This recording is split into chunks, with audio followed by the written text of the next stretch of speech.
Umaga sa ating lahat, narito ang weather update sa araw ng Lunes, July 6, 2026. Una sa lahat, ang binabantayan natin si Super Typhoon na may international name Bobby.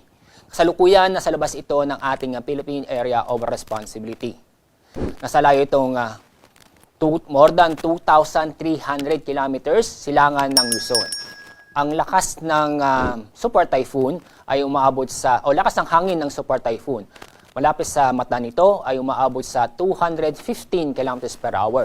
Samantala, ang pagbugso ng hangin ay umaabot sa 265 km per hour.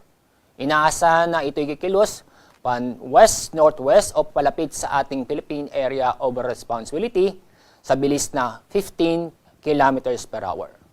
Kapag hindi magbabago ang galaw at direksyon ng bagyong ito, inaasahan na ito'y papasok sa ating PER o Philippine Area of Responsibility bukas ng gabi o Miyerkules ng madaling araw.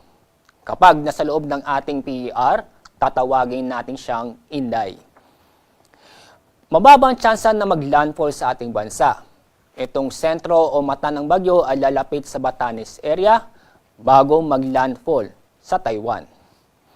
Ang pagbukso ng malakas na hangin ay mararanasan sa pagitan ng bukas at Miyerkules sa malaking bahagi nating bansa, dulot ng bagyo at southwest monsoon.